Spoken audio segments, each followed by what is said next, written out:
वो जुल्म था। वो जुल्म को बर्दाश्त करना हमारी मजबूरी था। जाहिर है हमारे अजदाद 47 में यहीं रुक गए थे क्योंकि ये उनका वतन था और उन्हें मालूम नहीं था वो किससे बात कर रहे हैं। मेरे कितने बैंक अकाउंट्स हैं विदेशों में, कितने होटल्स हैं मेरे, कितनी जायदादें हैं विदेशों में। टॉयलेट भी था उसी में, स्टोर था, वही बेडरूम था, वही ड्राइंग रूम था, सब कुछ उसी में था। और रिहाई की जगह भी बहुत कम थी, जैसे ये दीवार सामने की। सुबह 5:30 बल्कि 6:30 बजे हम खोले जाते थे। जिस दिन हमसे ये अधिकार भी छीन लिया जाएगा तो फिर जिंदा रहने की भी जरूरत क्या रहेगी। सवाल कई हैं, जवाब भी कई होंगे। मेरे साथ आज एक ऐसी शख्सियत जुड़ रहे हैं जिनसे हम तमाम सवाल पूछेंगे और हमारे सामने तमाम जवाब भी दिए जाएंगे। मेरे साथ इस वक्त मौजूद हैं समाजवादी पार्टी के फाउंडर मेंबर, पूर्व सांसद, पूर्व मंत्री और रामपुर के मौजूदा विधानसभा विधायक के मोहम्मद आजम खान, और इनसे हम जानेंगे कई सवाल। सर, सबसे पहले मैं जानना चाहूँगी कि रामपुर में चुनाव हो रहा है, जनता फिर वोट करने जा रही है, आप लोगों के बीच जा रहे हैं, किस तरीके का रिस्पांस आपको मिल रहा है? अच्छा है रिस्पांस, और होना भी चाहिए अच्छा, इसलिए कि हमने यहाँ 42 साल तकरीबन 43 साल अच्छा ही किया है। नफ़रत के बीज नहीं बोए हैं। जब नफ़रत के बीज नहीं बोए हैं तो नफ़रत की खेतियाँ भी नहीं काटेंगे। बहुत काम किया है, यही वजह है कि 10 बार विधायक रहे, राज्यसभा के मेंबर रहे, लोकसभा के रहे, लीडर अपोजिशन रहे, 4 बार मिनिस्टर रहे, अब भी विधायक हैं, तो कुछ तो होगा ना। इतने लंबे संघर्ष के बाद आप वापस आए, रामपुर की जनता से जब मिलते हैं कैसा महसूस वो संघर्ष नहीं था, वो जुल्म था। वो जुल्म को बर्दाश्त करना हमारी मजबूरी था। जाहिर है हमारे अजदाद 47 में यहीं रुक गए थे क्योंकि ये उनका वतन था और है आज भी। तो अजदाद की उस नेक नियति या गलती की सज़ा अब कितनी नस्लें और भुगतेंगी ये तो आने वाला वक्त ही बताएगा। आप जुल्म की बात कर रहे हैं, क्या कुछ आपने वहाँ सहा है? क्या अनुभव आपका वहाँ रहा है? देखिए, वो तो बड़ी लंबी दास्तान है, उसके लिए तो आपको कई दिन चाहिए हैं। लेकिन ये शायद मालूम होगा आपको कि जब जालिमों ने मजलूमों पर बहुत जुल्म करना शुरू किए और दुनिया लोकतंत्र की तरफ आगे बढ़ने लगी, आज़ादी चाहने लगी, तो उन लोगों को, जिन लोगों ने आज़ादी चाही, उन लोगों को दबाने के लिए जो सबसे बड़ा हथियार था वो सॉलिटरी कन्फाइनमेंट था। किसी ऐसे शख्स को जो हर वक्त लोगों के बीच रहता हो, भीड़ में रहता हो, उनकी अच्छाई के लिए, उनके कामों के लिए या आज़ादी के लिए, उसको किसी तन्हा कोठरी में बंद कर दिया जाए, ये सज़ा उसको मौत से भी बदतर होती है। पूरी दुनिया ने इस कानून को बदल दिया। उन लोगों के तजर्बात के बाद नेल्सन मंडेला ने किताब लिखी और बहुत से लोगों ने लिखी। वही नेल्सन मंडेला जो तकरीबन सारी ज़िंदगी कैद में रहे, वही प्रेसिडेंट भी बने। उन जैसे लोगों के तजर्बों के बाद दुनिया का कानून बदला गया और हिंदुस्तान का भी बदला गया। लेकिन मैं नहीं समझ पा रहा हूँ कि बदले हुए कानून के तहत 27 महीने सॉलिटरी कन्फाइनमेंट मेरा कैसे चलता रहा। लेकिन क्योंकि कोई सुनने वाला ही नहीं था, आवाज़ बाहर जा ही नहीं सकती थी, कोई मुलाकात नहीं होती थी, तो सिवाय सहने के और कोई रास्ता भी नहीं था। उसे संघर्ष नहीं कहेंगे, जुल्म को बर्दाश्त करने की कुव्वत कहेंगे जो मुझ में बहुत ज़्यादा है। जैसा आपने कहा, आप एक जुल्म सह रहे थे, किसी से मिल नहीं सकते थे, बात नहीं कर सकते थे, तो एक उम्मीद रोज़ आपके पास होती होगी और उस उम्मीद के सहारे ही आज आप मुझसे बात कर रहे हैं, आज यहाँ है, रामपुर की जनता से मिल रहे हैं। उम्मीद तो उसे भी होती है जिसको फांसी का हुक्म हो जाता है, उसके पास भी एक अपील का दरवाज़ा होता है राष्ट्रपति का। तो उम्मीद तो थी, लेकिन हर दिन हर रात मौत से बदतर था। शायद मौत बहुत सस्ती होती, ये बहुत महंगी थी।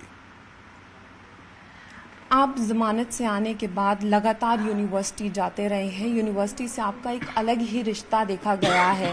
इसको कैसे समझ सकते हैं कि जो यूनिवर्सिटी है वो आपका एक मिशन है, या किस तरीके का रिश्ता आपका यूनिवर्सिटी से है? आज की सरकार भी ऐसा ही कहती है, बेटी पढ़ाओ। वहाँ बेटियाँ भी पढ़ती हैं और बच्चे भी पढ़ते हैं। अब तय ये करना है देश चलाने वालों को कि इस मुल्क की अक़लियतों को, जिसमें ख़ास तौर से मुसलमान हैं सबसे बड़ी तादाद में, पिछड़े हैं, दलित हैं, इन्हें ज़मीन का बोझ बना कर रखना है या इनसे कोई काम लेना है। हाँ, साजिश तो यही है कि इन्हें ज़मीन का बोझ बना कर रखा जाए और इनको नमक देकर नमक हलाल बनाया जाए, और वो नमक भी सरकार के ख़जाने से मिलता है, किसी की जेब से नहीं मिलता। एएमयू की तरबियत की हमने कोशिश की है कि जिन लोगों को साइकिल का पंक्चर जोड़ने के लिए मजबूर किया गया सदियों, जिन लोगों को कोठियों की बुनियादें खोदने के लिए मजबूर किया गया, जिनसे सिर्फ मजदूरी कराई गई, उनके हाथ में कलम आ जाए। अगर वो डॉक्टर इंजीनियर न बन सके तो कम से कम क्लर्क और चपरासी ही बन जाएं।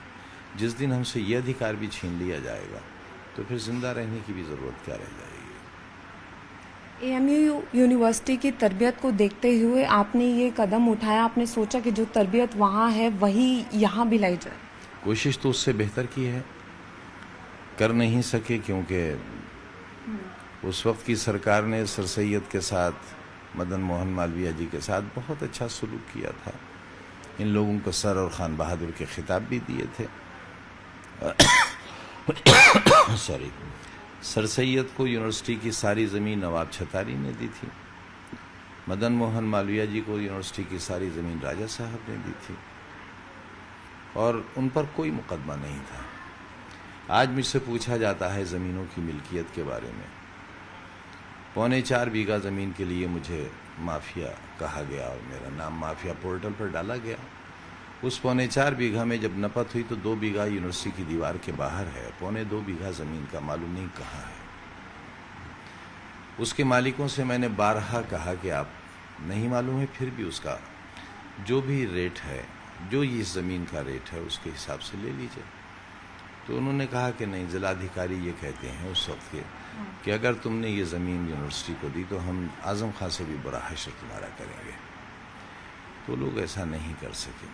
लेकिन आज मैं ये जानना चाहता हूँ आज की सरकारों से, चाहे वो केंद्र की सरकार हो या उत्तर प्रदेश की सरकार हो, कि क्या बनारस हिंदू यूनिवर्सिटी की ज़मीन की मिल्कियत के कागज़ कोई दिखाएगा मुझे? क्या अलीगढ़ मुस्लिम यूनिवर्सिटी की मिल्कियत के कागज़ कोई दिखाएगा हमें? अगर उन ज़मीनों के कागजात आज मौजूद हैं तो मैं यूनिवर्सिटी ही छोड़ने के लिए तैयार हूँ। और जितनी यूनिवर्सिटियाँ बनी हैं उत्तर प्रदेश में या हिंदुस्तान में, उनके लिए जो कानून बनता है, जब किसानों से ज़मीनें ली जाती हैं तो उसके लिए एक स्पेसिफिक पीरियड होता है कि अगर इतने दिन में ये काम नहीं किया गया तो किसानों को ज़मीन वापस कर दी जाएगी, क्योंकि एक मकसद के लिए ली जाती है। 99% ज़मीन ऐसे लोगों ने ले ली है जिन्होंने आज तक यूनिवर्सिटी का या कॉलेज का काम भी शुरू नहीं किया गया, लेकिन उनसे नहीं पूछा गया।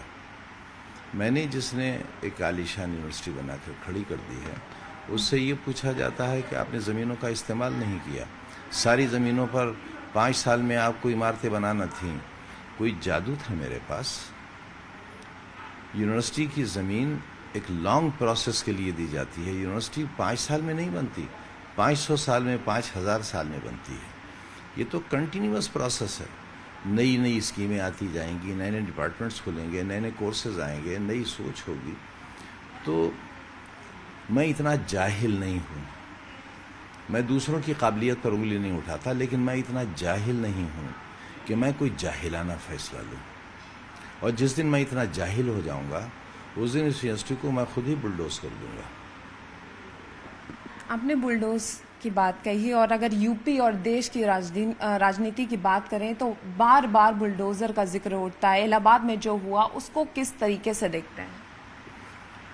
देखिए, सुप्रीम कोर्ट का भी एक फैसला आज आया है। कल सुप्रीम कोर्ट ने भी कुछ कहा है। हो सकता है हमें सीख मिले इससे कि राजनीतिक इंतकाम अच्छी बात नहीं है और सत्ता की दावेदारी और ठेकेदारी किसी की नहीं है। सैकड़ों बरस मुग़ल रहकर चले गए, जिन्होंने ख्वाब में भी नहीं सोचा होगा कि एक बहादुर शाह जफ़र भी होंगे जो सिर्फ लाल किले की दीवारों के अंदर बैठ के ही शाही फरमान जारी करेंगे, और सिर्फ वो लाल किले की दीवारों के अंदर ही वो शाही फरमान लागू होगा, दीवारों के उस पार नहीं होगा। अंग्रेज़ों ने भी नहीं सोचा था कि वो चले जाएंगे, कांग्रेस ने भी नहीं सोचा था कि उनका ये हश्र होगा कि विधान परिषद में एक भी उनका कैंडिडेट नहीं होगा, ज़ीरो नील हो जाएंगे। तो किसी की इजारादारी नहीं है, किसी की इजारादारी नहीं है। जिन्हें आना है उन्हें जाना भी है। जिस तरह रात को दिन और दिन को रात बदलती है, मौसम बदलते हैं, उस तरह सत्ताएं और सरकारें भी बदलती हैं। जो हम आने वाले लोगों के लिए एक सबक छोड़ कर जा रहे हैं, जो तरीक़ा कार छोड़ कर जा रहे हैं, जो तरीक़ा सरकार छोड़ कर जा रहे हैं, उसकी तकलीफ़ तो उन्हीं लोगों की होगी जो कांटे बिछाएंगे। क्या आपको लगता है आज की सियासत और 20 साल पहले की सियासत में बहुत फ़र्क है और आज के टाइम पे सियासत करना आसान है? शराफत थी पहले, वज़ादारी थी, रवादारी थी। विधानसभा में हम बोलते थे तो लोग कपड़े फाड़, विधानसभा के सदस्य अपने कपड़े फाड़ देते थे। ऐसे ऐसे इश्यूज आए हैं। लेकिन जब सदन के बाहर निकले तो मुख्यमंत्री हमारे हाथ में हाथ डालकर हंसते हुए चले गए। एक दूसरे से नफरत नहीं थी, घृणा नहीं थी। आज राजनीतिक विवाद नहीं है, राजनीतिक विरोध नहीं है, राजनीतिक घृणा है, मिटा दो वाली राजनीति है। पहले त्योहारों पर, ईद हो, दिवाली हो, होली हो, उस पर ज़िले के बड़े अधिकारी नेताओं के घरों पर उन्हें मुबारकबाद देने जाते थे। आज अगर किसी नेता के यहाँ कोई अधिकारी चला जाएगा तो उसकी नौकरी खतरे में आ जाएगी। तो बिल्कुल ही सब कुछ बदल गया।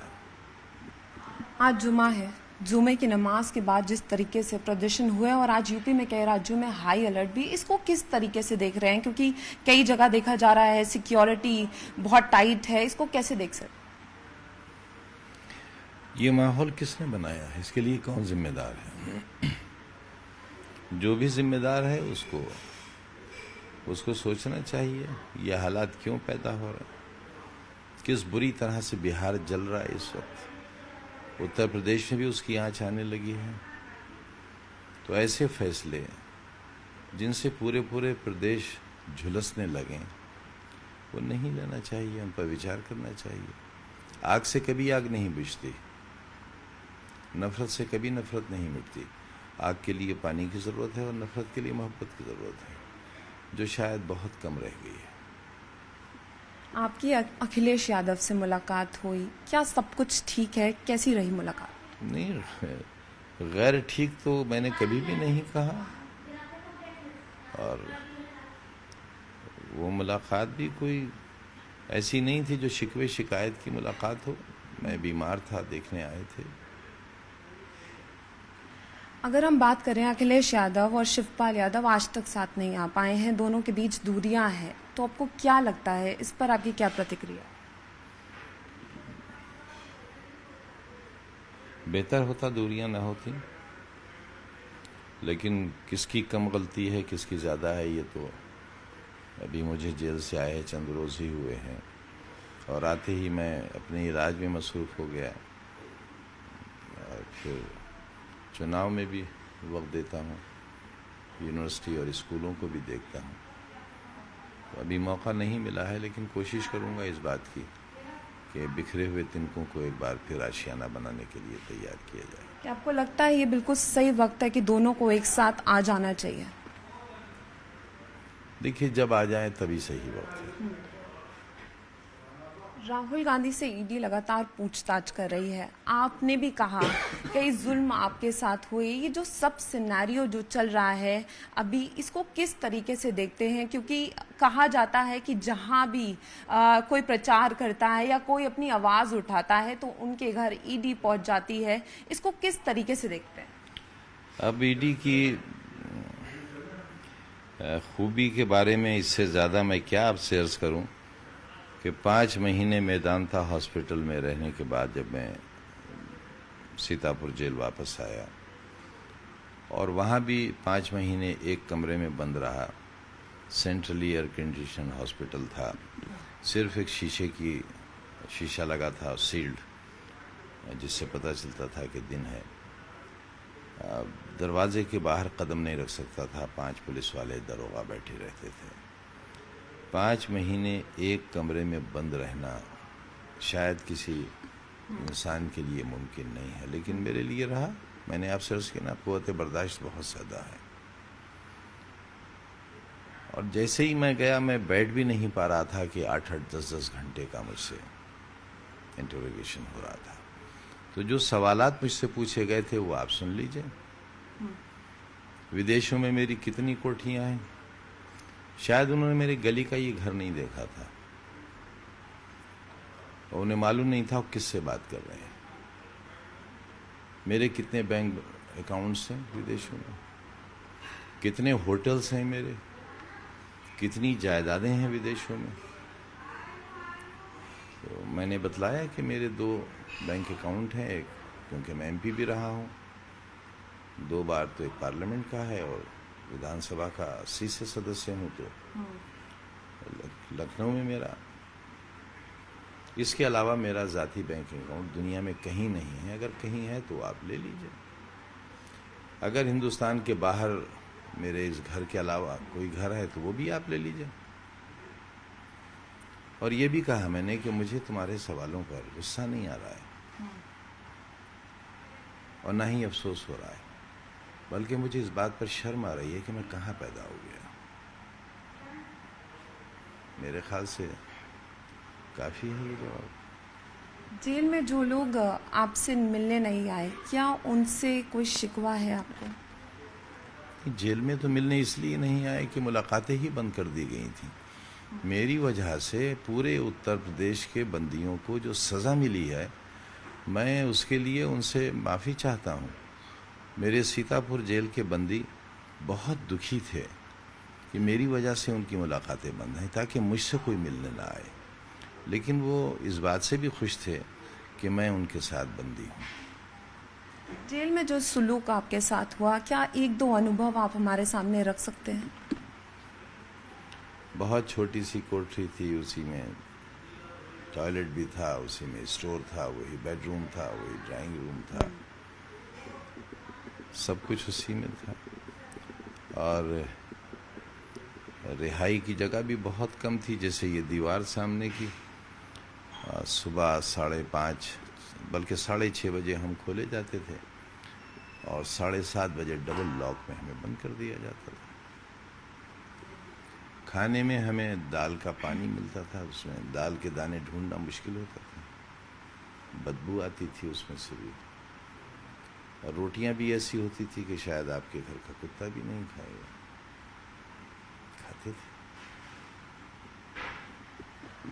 राष्ट्रपति पद का चुनाव जो है वो सामने आ रहा है, आपको क्या लगता है ये सही वक्त है कि सारे विपक्ष को एक साथ आ जाना चाहिए? अगर ऐसा हुआ होता तो कुछ राजनीतिक बदलाव आ चुका होता, लेकिन अलावा एक बार के 1975 में जब इमरजेंसी लगी थी, तब तो विपक्ष एक हुआ था और 77 में बदलाव आ गया। मिसेस इंदिरा गांधी जैसी ताकतवर शख्सियत का बिल्कुल, और उनकी पार्टी का बिल्कुल सफाया हो गया। आज जब हम रामपुर में जाते हैं, हर कोई आपको जानता है, आपके काम की बात करते हैं। वहीं अगर हम बात करें उपचुनाव के लिए, आसिम रजा आपके प्रत्याशी हैं, आपकी पार्टी से हैं, काफ़ी मेहनत कर रहे हैं, तो कहीं ना कहीं लोग जो हैं वो आपके फेस वैल्यू पर, उन पर यकीन कर रहे हैं। इसको किस तरीके से देखते हैं? नहीं तो हम, वो जो नाम आपने लिया आसिम राजा का, ये 40-42 सालों से हमारे मजबूत साथी के तौर पर हैं। पूरे रामपुर ने देखा है। मेरे हमेशा चीफ इलेक्शन एजेंट रहते थे, इस वक्त रामपुर के अध्यक्ष भी हैं कई सालों से। तो रामपुर वालों ने जैसे मुझे पहचाना है, ऐसी उन्हें भी पहचाना है। अच्छा कैंडिडेट है, बहुत नेक, बहुत ईमानदार, और जिसके पास कुछ भी नहीं है, आप उसका उनका पर्चा देखिए, कोई जायदाद नहीं, कोई बैंक बैलेंस नहीं।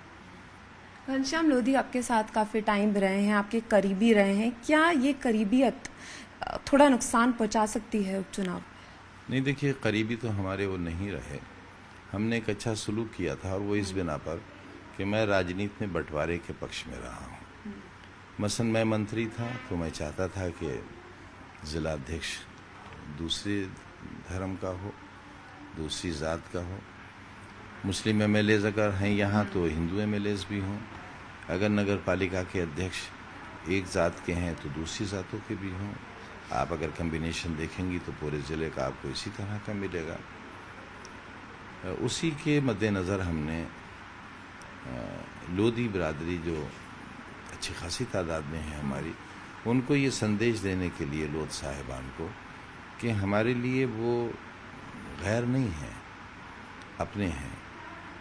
आप सभी ये जानते हैं कि एमएलसी का वो चुनाव में जिसके भी नाम चाहता वही जीतता। टिकट भी किसी और का हो गया था। ऐन वक्त पर मुझे पता चला और टिकट तब्दील हुआ, और टिकट बरेली तक पहुंचने का वक्त नहीं था तो हेलीकॉप्टर से टिकट सिंबल पहुंचा। तो इस तरह का सलूक रहा उनके साथ। कभी उनसे मिठाई का दाना तलब नहीं किया, वो हमारा मिजाज ही नहीं है। रिश्वत हमने अभी तक ली नहीं है और अब इतना वक्त भी नहीं है कि वो लेना शुरू करें। तो अच्छा ही रहा उनके साथ, लेकिन शायद इन 6 वर्षों में जो विधान परिषद के सदस्य रहे, 6 मुलाकातें भी नहीं हुई होंगी, इसलिए क्या है वो भी बहुत बड़े नेता हैं और मैं छोटा सा कार्यकर्ता हूँ, तो इतने बड़े नेता के साथ मैं कहाँ गुजार सकता था। रामपुर की जनता ने आपका जुल्म, आपकी तकलीफ को देखा है और वो जानते हैं, समझते हैं। तो कहीं ना कहीं आपको लगता है कि उपचुनाव में जो जनता है वो आपका साथ देगी और इस जुल्म के लिए एक पहलू? उस बिना पर साथ न देंगे, न देना चाहिए। मेरिट पर साथ देंगे। जो बल्ब हमने लगवाए थे वो फ्यूज हो गए तो बदले नहीं गए, जो किनारे टूट गए वो सही नहीं हुए। हाँ, नाम जरूर बदले गए, नामों पर नाम सवार कर दिए गए। जैसे घोड़े पर सवारी की जाए तो घोड़े पर सवारी नहीं हुई, घोड़े पर गधा बैठा दिया गया। अब घोड़े पर घुड़सवार हो तो घोड़ा चले। अब जो घोड़े पर आप टट्टू बैठा देंगे, घोड़े पर गधा बैठा देंगे, घोड़े पर खच्चर बैठा देंगे तो घोड़ा भी बैठ जाएगा। कांग्रेस ने तो इस रेस में पार्टी नहीं लिया, बिल्कुल पीछे हट गई, तो इसको किस तरीके से देख रहे हैं? अब देखिए, जो लोग हो सकते थे उनके तो परिवार में इस तरह का मामला है कि जो लोग कब्र में पैर लटकाए बैठे हैं वो भी यूनिवर्सिटी को सरकार का कब्जा कराने की बात करते और करती हैं। जिन्हें अल्लाह अल्लाह करना चाहिए, अपने आखिरी दिनों में अपने आमाल की दुरुस्तगी करना चाहिए। अपने अगर नेकियां हैं तो उसके लिए खुश होना चाहिए, और अगर नेकियों की कमी है तो तौबा करना चाहिए। वो तौबा के बजाय यूनिवर्सिटी की बर्बादी चाहते हैं, रामपुर की बर्बादी चाहते हैं। और एक ही घर में भाजपा का भी झंडा लगता है और एक ही घर में कांग्रेस का झंडा भी लगता है। एक ही दरवाजे पर भाजपा के नेताओं का भी होर्डिंग होता है और कांग्रेस के नेताओं का भी होर्डिंग होता है। तो ये जो कम्बिनेशन है भाजपा और कांग्रेस का, ये वैसा ही लगता है जैसे कांग्रेस का जब कोई नेता कांग्रेस छोड़ता है तो न तो समाजवादी में जाता है, न वो बहुजन समाज में जाता है, न किसी और पार्टी में जाता है, और निकलकर सीधा भाजपा में जाता है। तो कांग्रेस का बाहर भी इस तरह का मामला रहा है, और आप अगर हो सकता है वो होर्डिंग लगा हो तो ना हो तो उसके फोटोज होंगे, वो आप देख सकते हैं। खुलेआम समर्थन की भी बात होती है ना, समर्थन तो हो ही नहीं सकता हमें भाजपा को, खुलेआम समर्थन की कहीं ना कहीं। तो महलों ने काम ही है। गुलाम रहता तो ये नवाब रहते। तो इन लोग ये तो पता नहीं इन्हें कैसे राष्ट्र का हिस्सा मान लिया गया आज़ादी के वक्त। इस तरह के तमाम लोग, नवाब, राजे, रजवाड़े, जो अंग्रेज़ी सरकारों को यहाँ चला रहे थे, उनके मुंशी थे यहाँ। ये अंग्रेज़ों के मुंशी ही तो थे। तो गोरी चमड़ी हो जाने से तो ज़रूरी नहीं है ना कि कोई इंसान अच्छा बन जाए। सर, एक अंतिम सवाल, उपचुनावों को लेकर क्या उम्मीद है और क्या लगता है क्या होगा? देखिए, मैं कोई ज्योतिष तो हूँ नहीं। अब देखिए, आप देखिए, लगातार मेहनत कर रहे हैं तो उससे आपको करना चाहिए। अब देखिए, यहाँ तो ऐसे कैंडिडेट भी लड़े हैं जिनका निशान झाड़ू था और झाड़ू के तिनकों बराबर भी उन्हें वोट नहीं मिले, आधे तिनके भी नहीं जमा कर पाए। और जो राष्ट्रीय अंतर्राष्ट्रीय पार्टी है कांग्रेस की, उसके कैंडिडेट को भी 3,500 वोट मिले। तो माशाल्लाह यहाँ बड़े बड़े नेता हैं, बड़े बड़े नेता हैं। 3,500 वोट वाले मुखालिफत करेंगे तो नुकसान तो होगा ही, और 1,000-1,200 वोट वाले मुखालिफत करेंगे तो उसका भी नुकसान होगा। बहुत बहुत शुक्रिया सर हमसे बात करने के लिए। तो आप लगातार मोहम्मद आज़म खान को सुन रहे थे, जो अपने संघर्ष, अपने जुल्म के बारे में बता रहे थे, जेल में जो हुआ उन अनुभवों को हमारे सामने रखा, और जिस तरीके से उपचुनाव है, लगातार मेहनत जारी है। अब 26 को देखना होगा कि जीत किसके खेमे में आती है। तो कैमरामैन सोनू के साथ फराह खान, न्यूज़ 18 रामपुर।